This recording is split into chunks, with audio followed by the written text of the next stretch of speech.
নমস্কার। আশা করি সবাই ভালো আছেন, সুস্থ আছেন এবং অবশ্যই আনন্দে আছেন। পুজো চলে এলো। সামনের রবিবার সামনের রবিবারের পরের রবিবার বোধহয় মহালয়া। হ্যাঁ, সামনের রবিবারের পরের রবিবার মহালয়া এবং মহালয়া থেকেই যথারীতি আমাদের দুর্গোৎসবের শুরু হয়ে যাবে। প্যান্ডেলে প্যান্ডেলে ঘোরাঘুরি, কারণ এখন শুনছি যে মহালয়ার দিন থেকেই অধিকাংশ বড় বড় পূজা মণ্ডপগুলির দরজা খুলে যাবে। আসলে পুজো আসলে পরে যেমন নতুন জামা কাপড় কেনাটা একটা আবশ্যিকতার মধ্যে পড়ে, তেমনি আমি বাড়ির জন্য নতুন কিছু কেনার চেষ্টা করি আমার নিজস্ব সীমিত সাধ্যের মধ্যেই। এবার মনে হলো যে বাড়ির জন্য একটা জায়গাতে একটা ছোট্ট ফ্লাওয়ার ভাস রাখবো। সেই জন্য গড়িয়াহাটে গেছিলাম একটা ফ্লাওয়ার ভাস কিনতে আর কিছু আর্টিফিশিয়াল ফুল কিনতে। তারপরে চলে এলাম আমাদের পারিবারিক স্বর্ণকারের দোকানে। এটি কসবার ঘোষ জুয়েলার্স। কোনো দিন সময় সুযোগ পেলে আপনাদের এই দোকানটাতে নিয়ে যাব এবং ডিটেলসে এনাদের প্রোডাক্টগুলোও দেখাবো। এখানকার যিনি মালিক তার সঙ্গে আমার যোগাযোগ প্রায় বছর 30 বছর ধরে আমি আমার ঠাকুরের বিভিন্ন ধরনের গয়না এখান থেকে বানিয়েছি। এখনও এসছি আমরা এই ঠাকুরেরই কিছু গয়নাকে পালিশ করানোর জন্য। এটা ছিল গত শনিবারের ঘটনা, এটা গত রবিবারের সকাল। আসলে আমার মোবাইল ফোনে কিছু সমস্যা হওয়ার দরুন সময় মতো ঠিক ভিডিওগুলো আমি আপলোড করতে পারছি না। এই যে দূরে যে ওই শোকেসটার মাঝখানে যে ফুলদানিটা দেখতে পাচ্ছেন, ওইটাই আমি গড়িয়াহাট থেকে গতকাল কিনে এনেছি, ওই ফুলদানি আর ফুলগুলো। ওখানটাতে আগে একটা গাছ ছিল, কিন্তু গাছটা ঘরের মধ্যে ঠিক বেড়ে উঠছে না। আর একটা কথা আপনাদের আজকে খুব জানানোর ইচ্ছে হচ্ছে, সেটা হচ্ছে যে আমার একটা ছোটোবেলা থেকে আমার একটা অভ্যেস, সেটা হচ্ছে যে সকালবেলা ঘুম থেকে উঠে সারা বাড়িটা একবার চোখ বুলিয়ে নেওয়া। অর্থাৎ গতকাল আমি ঘুমোতে যাওয়ার সময় বাড়ির সমস্ত জিনিসপত্র যেখানে যেরকম ছিল ঠিক সেখানে সেই রকমটি আছে কিনা। কেন জানি না, এটা আমার একটা ছোটোবেলার অভ্যেস। সকালবেলা যথারীতি গাছগুলোকে একটু স্নান করিয়ে দিলাম, কারণ আজ রবিবার, হাতে একটু সময়ও থাকে। সেই জন্য গাছগুলোকে স্নান করিয়ে ঠিকমতো তাদেরকে সার দিয়ে জল দিয়ে পরিষ্কার করলাম এবং টবগুলোর ফাঁকে ফাঁকে কিছু ধুলো নোংরাও জমেছিল, সেগুলোকেও পরিষ্কার করলাম। পরিষ্কার করার পর গাছগুলোকে বেশ সজীব দেখাচ্ছে। আমরা সাধারণত এই যে ইনডোর প্লান্টসগুলো বাড়িতে রাখি, তার প্রধান উদ্দেশ্যই হচ্ছে বাড়িতে একটু যেন সবুজের ছোঁয়া থাকে। আর সেই সবুজে যদি ধুলোমলিন হয়ে থাকে তাহলে দেখতে বড় বিচ্ছিরি লাগে। আমাদের এই বারান্দাটা একেবারে রাস্তার উপরে, সারাদিন গাড়ি ঘোড়া চলে, তাই ধুলোর আরও বিরাম নেই। সাধারণত বৃষ্টি হয় বলে এখন মাঝে মাঝে ধুলোটা একটু কম আসে, কিন্তু গরমের দিনে প্রতিদিনই প্রায় বারান্দাটা ভালো করে জল দিয়ে ধুইয়ে দিতে হয়। তা না হলে হাঁটাও যায় না আর গাছগুলোর দিকে তাকানোও যায় না। যাই হোক, সারাদিনের কাজ শেষ করে সন্ধেবেলা এসেছিলাম একটু ছাদে এসে দেখলাম চাঁদ উঠেছে। আজ পূর্ণিমার চাঁদ, সেই সঙ্গে আবার এটাও খেয়ালে এলো যে আজকে চন্দ্রগ্রহণ। সুতরাং বাড়িতে আর খাওয়া দাওয়ার পাঠ রাখলাম না, চলে গেলাম আমরা আমাদের চেনা পরিচিত ডোসা কাফেতে গিয়ে আমরা আমাদের রাত্রের খাবারটা প্যাক করিয়ে নিলাম, কারণ বসে খেলাম না, বসে খেতে অনেকটা সময় চলে যাবে। আর গ্রহণ এক্স্যাক্টলি কখন শুরু সেটা আমরা তখনও জানতাম না, সেজন্য ওখানে আর বসে খেলাম না। বাড়িতে আমাদের 3 জনের খাবার প্যাক করে নিলাম, কারণ 3 দিন তো যায়নি, 3 দিন খাবারটা যথারীতি প্যাক করতেই হবে। সেই জন্য আমাদের 3 জনের খাবারটাই একসঙ্গে প্যাক করিয়ে নিয়ে বাড়ির পথে পা বাড়ালাম। ফিরতে ফিরতে হঠাৎ কুমোরটুলির দিকে চোখ গেল। ভাবলাম একবার ভেতরে ঢুকে দেখেই যাই প্রস্তুতিটা কী পর্যায়ে চলছে। মাফ করবেন, এটা কুমোরটুলি নয়, এটা কালীঘাটের পটুয়াপাড়া আর কুমোরটুলি প্রায় সমার্থক, কারণ এখানেও বেশ কিছু শিল্পী বহুদিন ধরে কাজ করে চলেছেন এবং আমার মনে হয় পটুয়াপাড়া আর কুমোরটুলি যদি ইতিহাস ঘাটা যায় তাহলে দেখা যাবে যে এই দুটো কুমোরপাড়াই কিন্তু একই সময়ে কলকাতার বুকে জন্ম নিয়েছিল। বরঞ্চ সেইভাবে বলতে গেলে বলা যায় যে যেহেতু এখান থেকে কালীঘাটের মায়ের মন্দিরটা খুব কাছে, সেই কারণে এখানে এই পটুয়াপাড়া কিন্তু কুমোরটুলিরও আগে বোধহয় তৈরি হয়েছিল। বোধহয় বলছি কারণ কুমোরটুলি আমি যতদূর শুনেছি যে কুমোরটুলি তৈরি হয়েছিল দেশভাগের সময়।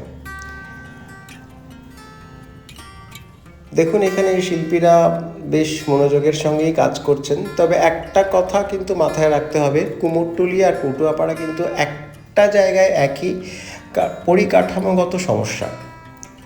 পটুয়াপাড়া, কালীঘাটের পটুয়াপাড়া কিন্তু আমাদের শহরের প্রাণকেন্দ্র, দক্ষিণ কলকাতার প্রাণকেন্দ্র তো বটেই, এবং আমাদের মাননীয় মুখ্যমন্ত্রীরও এক বাড়ির থেকে ঢিল ছোড়া দূরত্বে। কিন্তু তবুও কেন জানি না, কোনো এক অজ্ঞাত কারণে এখানকার শিল্পীদের ন্যূনতম পরিকাঠামোগত যে সুযোগ সুবিধে সেটা কিন্তু এখনও অবধি এরা পাননি, সেটা এদের কাছে অধরাই থেকে গেছে। কুমোরটুলিতে যেরকম বিভিন্ন ধরনের প্রতিমা তৈরি হয়, বাড়ির ঠাকুরই বলুন বা সার্বজনীন পূজা মণ্ডপের ঠাকুরই বলুন, থিমের ঠাকুর বলুন, কিন্তু এই পটুয়াপাড়াতে থিমের ঠাকুর তৈরি হয়, কিন্তু সেটা খুব হাতে গোনা। এখানে অধিকাংশই বাড়ির প্রতিমা তৈরি হয়, ছোট ছোট প্রতিমা, যেগুলো সাধারণত বাড়িতেই পূজিত হন। আর এই দেখুন দূরে কালীঘাট মন্দিরের গেটটা দেখা যাচ্ছে। আর এখানে শিল্পীরা পরম মমতার সঙ্গে এক একটি ঠাকুর তৈরি করছেন খোলা রাস্তার উপরে। পাশ দিয়ে গাড়ি ঘোড়া চলে যাচ্ছে, কিন্তু তাদের সেই দিকে কোনো হুঁশ নেই, তারা নিজেদের সৃষ্টিতে মগ্ন।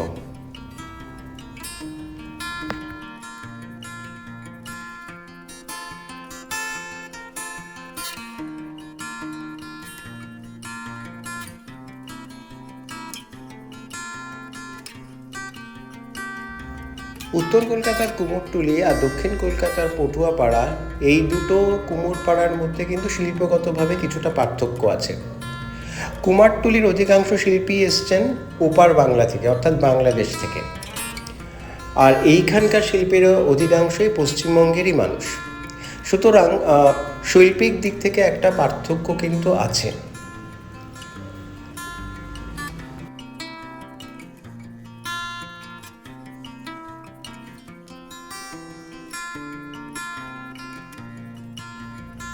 কুমোরটুলির প্রতিমা যেমন এখন বেশ কিছু নামী শিল্পীর ঘর থেকে মণ্ডপের পথে রওনা দিয়েছে, এখানে কিন্তু প্রতিমার যে নির্মাণ পর্যায়ে সেটা কিন্তু এখনও অন্তিম পর্যায়ে গিয়ে পৌঁছায়নি, অর্থাৎ ঠাকুরের গায়ে এখনও রং লাগেনি, মাটির কাজই চলছে।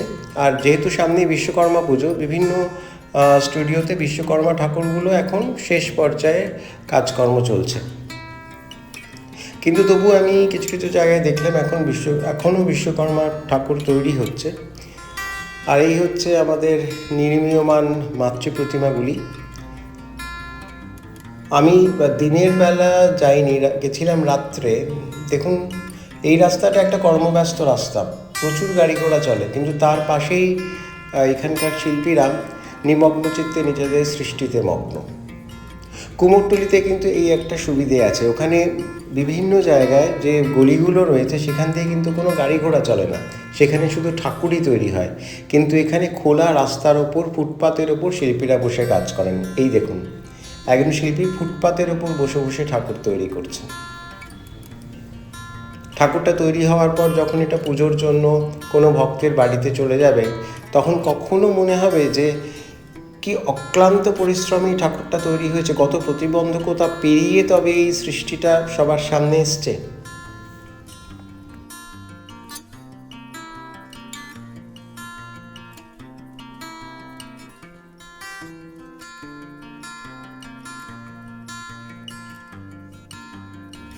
অধিকাংশ ঘরেই এখন 1 মিনিটে 2 মিনিটের পর মাটির কাজটা চূড়ান্ত পর্যায়ে শেষ করার প্রস্তুতি চলছে।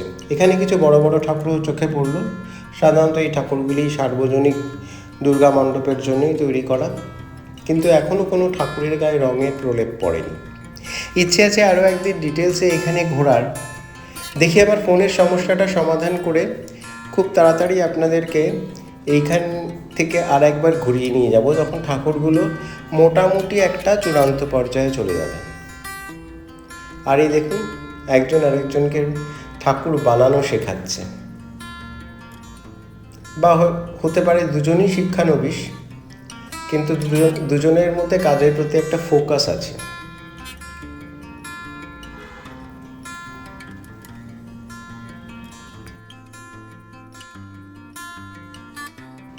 এখানে দেখুন মহিলা শিল্পীরাও রাস্তার ওপর দাঁড়িয়ে দাঁড়িয়ে কাজ করছেন।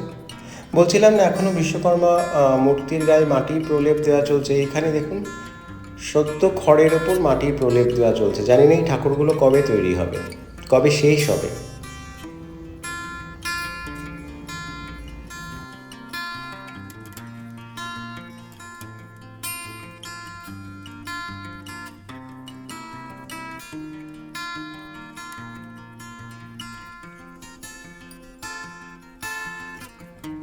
এখানে এই বিশ্বকর্মা ঠাকুরগুলোতে রঙের কাজ মোটামুটি শেষ হয়ে এসছে।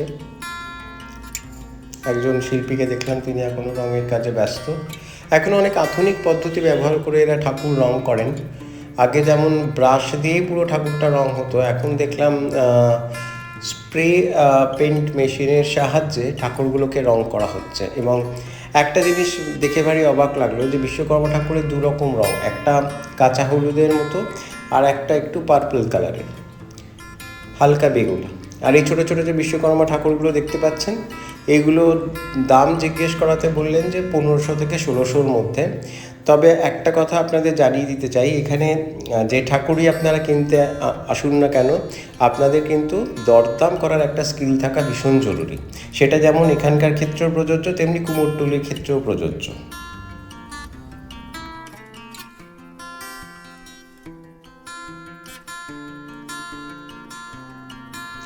এখানে ঠাকুরের হাত লাগানোর কাজ চলছে।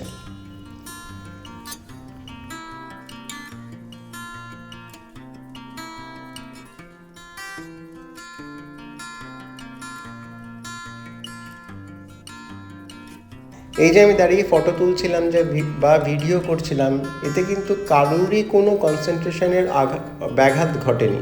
কেউ একবারও ফিরেও তাকাননি। নিজেদের সৃষ্টির প্রতি বা কাজের প্রতি এতটাই ফোকাসড, আমার দেখে ভারী আশ্চর্য লাগলো।